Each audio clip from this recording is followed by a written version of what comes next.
الحمد لله، الحمد لله الواحد الأحد الصمد الذي لم يلد ولم يولد ولم يكن له كفوا أحد وبعد السلام عليكم ورحمة الله وبركاته. Alhamdulillah, binanggit natin ang kabutihan ng pagpunta sa masjid, paglalakad tungo sa masjid. Binanggit din natin ang kabutihan ng tinatawag na pag-aablusyon, okey?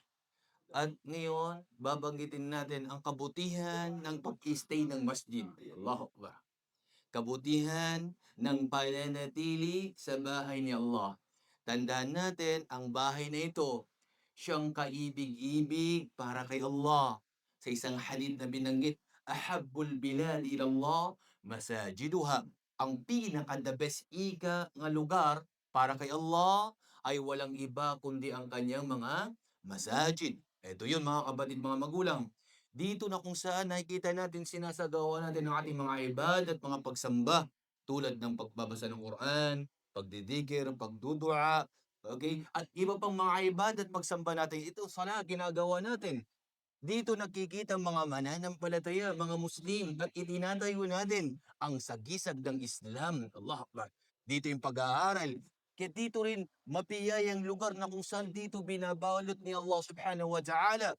Okay, binabalot ito ng awa ni Allah, ibinababa dito ang kapanatagan mga kapatid, mga magulang sa pananampalatayang Islam. At may napakagandang halin na binanggit ang mahal na sugo sallallahu alaihi wasallam na kanyang binanggit.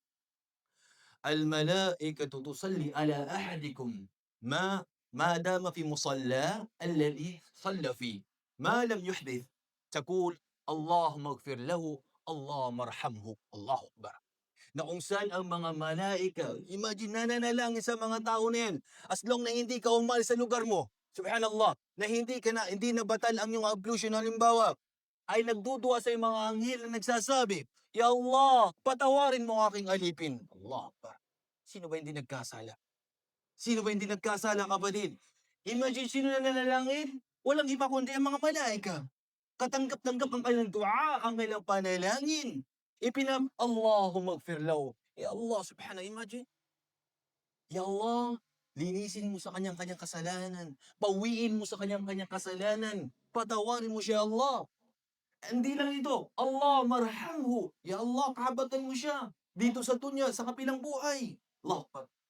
As long, imagine ito'y kabutihan mga kapatid, mga magulang sa pananampalatayang Islam. Kabutihan ng pag-i-stay ng masjid. Allah Akbar. Kung abalang-abala sa labas, wala naman tayong ginagawa, pumunta tayo sa bahay ni Allah, sa mas malapit at doon natin isagawa ang ating mga ibada at mga pagsamba sapagkat ang lugar na yan ay kaibig-ibig kay Allah subhanahu wa ta'ala. Maraming maraming salamat. Hanggang dito na lamang. Wa akhiru da'wana anil hamdulillahi rabbil alamin. Assalamu alaikum warahmatullahi wabarakatuh.